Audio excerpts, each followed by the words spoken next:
Hello everybody, it's Wyvern here with another bit of Total War Warhammer 2 Quick Match gameplay. This time around we are on the Kulkan Plains, playing as the Forces of Chaos against the Greenskins. Due to WoW, this match, or essentially for any faction, it's really become fairly suicidal to engage the Greenskins in a straight up melee.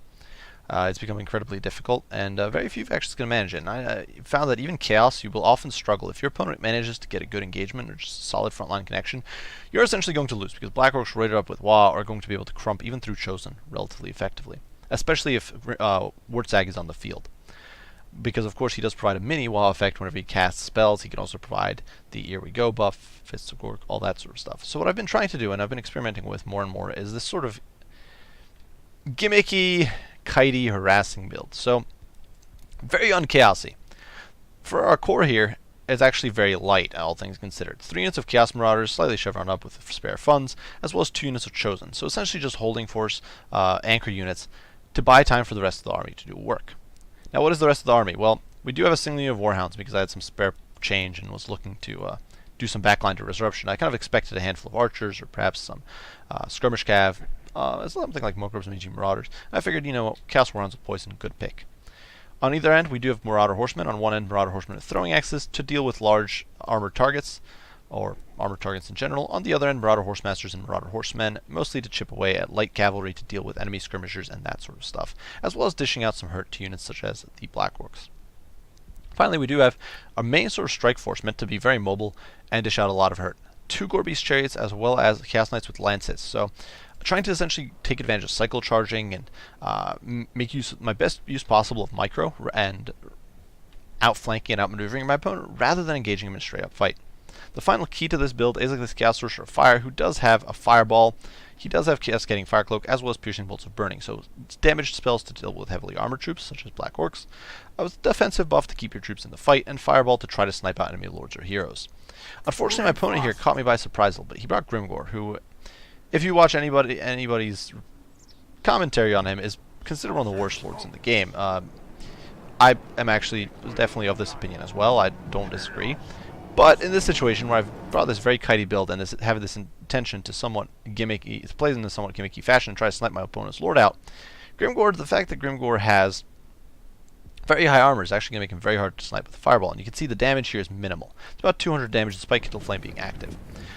My opponent does have some Black Orcs. His front line is entirely composed of them. He even has the Crimson Killers here with their double hatchets, so these guys are pretty crazy. They're a pretty sweet unit. I really like their aesthetic. Unfortunately, they're not picked all that often, but with this front line of Black Orcs, I have 0 chance of holding. He also does have the Ragnarok Queen, as well as an Orc Shaman with Foot of Gork. Personally, I think this is a bit of a mistake. I think Here We Go or Fist of Gork would be a better investment.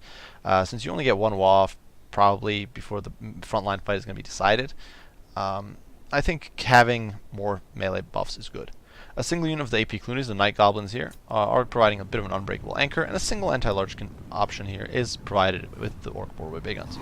You can see here the Crimson Killers are going to be the recipients of some serious hate from our throwing axes, but my opponent is shortly going to simply chase us off with these Boardway Big Guns. And definitely these guys are a bit of a threat. This is a bit of a problem. These Boardway Big Guns are a bit of a nuisance. They're going to be zoning me off, and although I can definitely chip them down, I need to be saving my ammo for other things. You can see here, I'm sort of giving up on sniping Grimgor, having seen that my Fireball did no damage. I shoot at this Orc Shaman and get some better results with a normal cast of Fireball. Seeing my opponent's trying to gap close on me, we are actually going to retreat. So we are playing a bit of a kitey game, but unfortunately a huge misplay on my part. These Marauder Horsemen are getting caught out by these Boardboy Big Guns. And what I really should have done at this point is just collapse on these Boardboys, try to hit them from all sides, bring the caster in there, get a terror out, and get rid of them very quickly.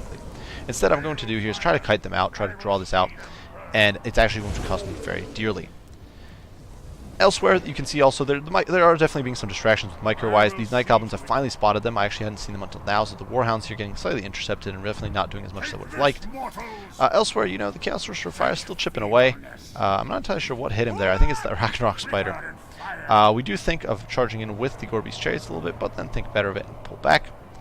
And you can see the Chaos Knights here are going to get a meaty charge into these Black Orcs and do quite a bit of hurt. You can see the Chaos Knights, on the charge, because of that 80 charge bonus, are going to do a lot to these Black Orcs, and they do drop by about 2,000 or 3,000 damage. And I should have pulled out the Chaos Knights with Lance a little sooner, probably, but nonetheless, the damage is very severe.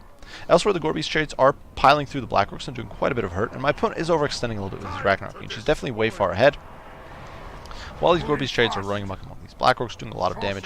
And with their high mass and relatively good AP, they're going to do a lot of damage and be able to escape. Unfortunately, over here, a bit of disaster. I do lose one of my units of throwing axes, and this is actually a significant loss. I don't have too much AP in this army, outside of a handful of high micro intensity units. So the loss of one of my only 2 throwing axes when my opponent has a Ragnarok Spider is a huge issue. The Ragnarok Spiders are not something you see all that often. I think they actually might not necessarily be that good of a pick simply because stuff like Kolek can usually beat them pretty easily, but I don't have Kolek here, so I don't actually have the tools to really deal with them. You can see here we are though going to isolate these Black Orcs, though, who are overextended, trying to chase after the Chaos Knights, and going to be able to deliver a devastating pincering charge from both our chariots as well as these Chaos Knights, and really lay the smackdown. As you can see, the Black Orcs, despite their high HP and relative tankiness, are going to start falling apart. Elsewhere, the Hound's still trying to stall. What I'm really trying to do here is really break up my opponent's engagements, really break up my opponent's push. We were going to try to bog these Black Orcs down with our Chaos Marauders and hit this Orc Shaman here with another Fireball, just trying to snipe him down, wear him down, while using our Skirmish Calf to chip down these Crimson Killers. And you can see they're definitely not having a good time of it. These guys are definitely dropping quite a lot. This is the big problem with them. They're such a susceptible unit to Skirmish Calf play and a harassment, and in come the Chosen, so being procced, and the Chosen are in for a horrible time. Really what I should probably try to do is get the Marauders in there first, but oh well, it is what it is. The Chosen are still going to do quite a bit of damage, fortunately, but they've taken way too much damage in just that burst of time, and it's definitely an issue. Elsewhere, the line is in full retreat. The Chosen are going to hold, but though at first they're going to try to retreat a little bit. Over here is the only small little consolation prize we do get, as our cavalry contingent manages to mop up these Black Orcs and really chase them off the field. You can see they're down to 1300 HP. Our Gorby's trade still on 3 models apiece, and honestly our Knights are still at about 2/3 their strength, so they're going to be able to force these Black Orcs off and lance them down as they're routing. Elsewhere, the Orc Shaman's still being chipped down. You can see we're using our lances here, or our throwing javelins here, to try to chip these guys down, really whittle these orcs down. My opponent is going to blob his Black Orcs here, which is a bit of a mistake, because we do have piercing bolts of burning, and they're going to start raining some death and destruction. So let's just watch cinematic view of this glorious fiery bombardment, doing so much damage to these Black Orcs, just whittling them down, and in come the Gorby's Chariots. Of course, they do some respectable damage on the charge. They've got very high charge force, 80, they've got AP, they've got bonus from infantry. And these Black Orcs are not going to hold up all that well, despite their relatively high HP pools. In the meantime, the Javelins are now focusing their whole effort on the Ragnarok Spider, really trying to get rid of it as best they can, but it's just so difficult because he's got 150 armor, and besides that single unit of throwing axes, we don't have much AP.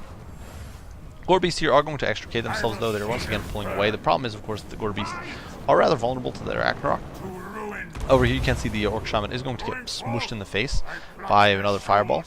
And here the Chaos Marauders are going to kind of pull out and go engage on the Crimson Killers, trying to get them off the field as they were pursuing these Chosen, who could still be a very valuable unit.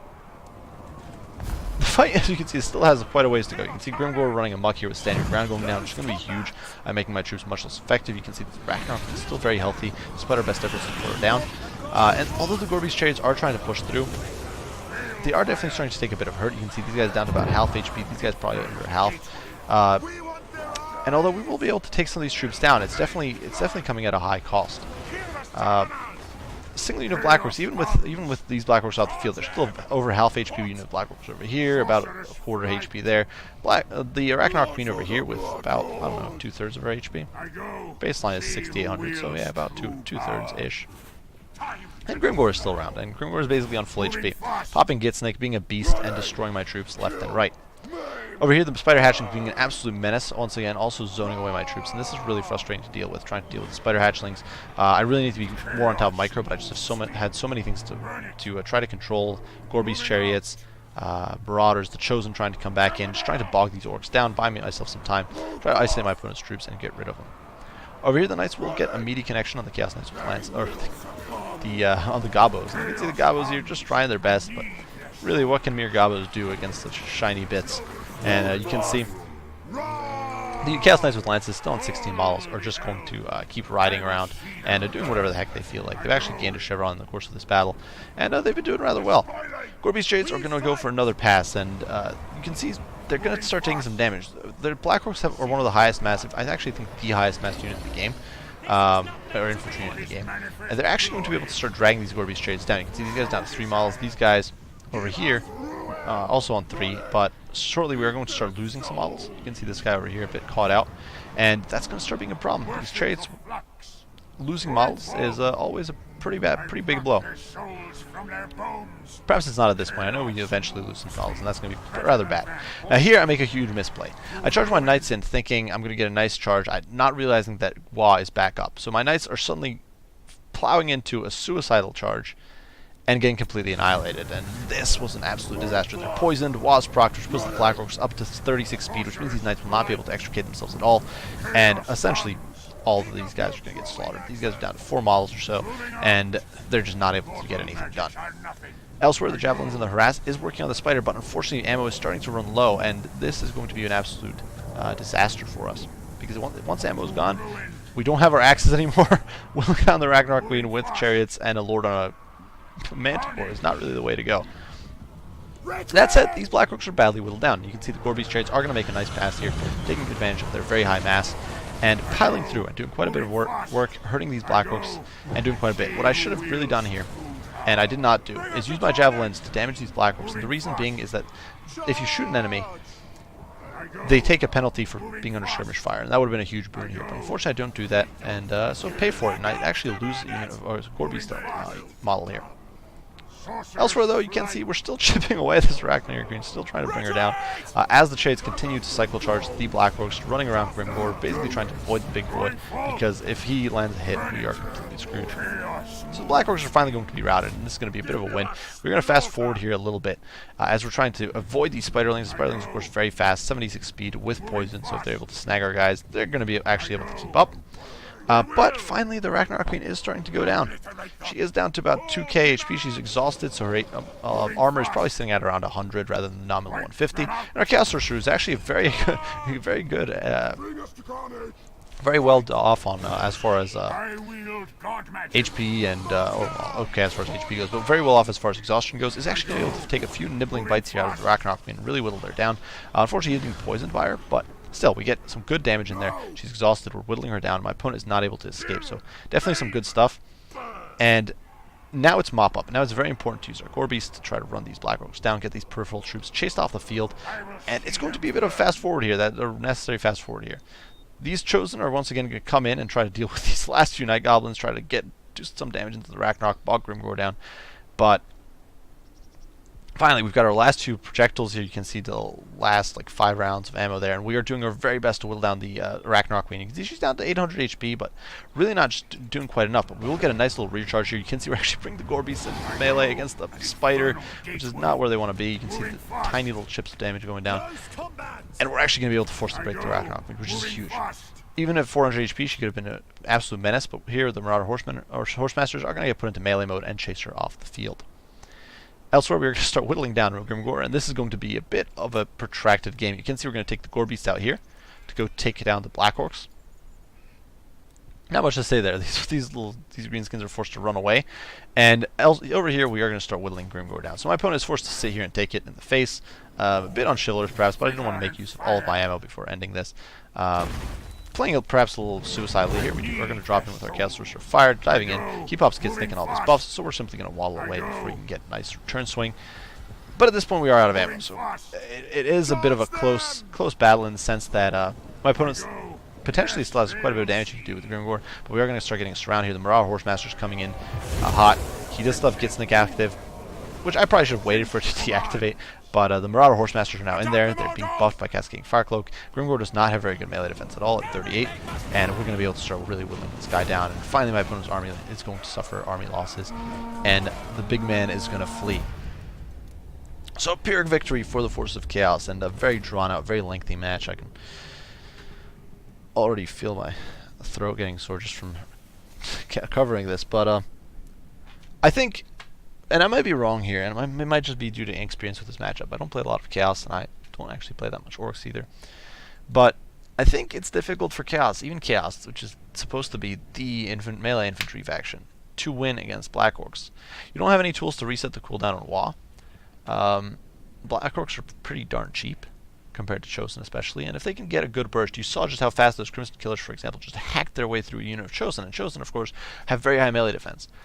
So forget the return damage. Just the fact that they were doing so much damage is ridiculous. And of course, Orcs can bring so much more. If they bring Warsag, they can be hitting you with, they can be hitting their own troops with Here We Go, with Fists of Gork, and at the same time proccing Bone with Staff. some really brutal potential damage there, and I think that this is honestly not a bad way to go. Not entirely sure what I would change. If I was gonna try to change this build to make it a little more competitive, it's a little awkward. I'm not entirely sure what I would want to change, because you need elements or you need units to counteract enemy skirmishers. You cannot simply not bring skirmishers or counter skirmishers. You need these Marauder Horsemen. I think you need some Marauder Horsemasters to zone off Wolf Riders and that sort of stuff. Perhaps dumping the Chosen entirely would not be a terrible idea. Try to bring some, just go with Chaos Warriors or cheaper infantry, and with that make room for another unit of Gore Beasts or 2 more units of Marauder Horsemen. Would not be a bad idea, perhaps, with Throwing Axes, because the Throwing Axes are really valuable in this matchup. They're just able to do so much chip damage. Regardless, my opponent's build here, I wouldn't say necessarily the most competitive. Definitely going all in on Black Orcs can work out, but when you're getting disrupted and saturated the way I was doing to my opponent here, it definitely becomes a bit of a difficult proposition. Grimgore also not the most competitive pick. Personally, I would recommend Wurtzag, despite the threat of sniping. I think Wurtzag's a better choice. Barag, Wurtzag, Azak can be okay as well on Skullmuncher. So I personally think either of those is a better pick, especially because you can get a lot of support spells without having to invest in a separate caster. Finally, a small tidbit of advice: if you're going to bring an Orc caster, I definitely think the melee attack buffs are worthwhile. Orcs do not have the best of baseline stats, so being able to roid those up through the roof, even if for a little while, is, in my opinion, very, very valuable. Regardless, great game to my opponent here. I do hope you guys enjoyed the video. If you did, be sure to leave a like and subscribe down below to keep up with additional content. If you have any comments, any criticisms of your own, anything like that, be sure to post them down below, and I'll do my best to respond as soon as I can. As usual, I do appreciate you watching, and I will see you all in the next one. Bye for now.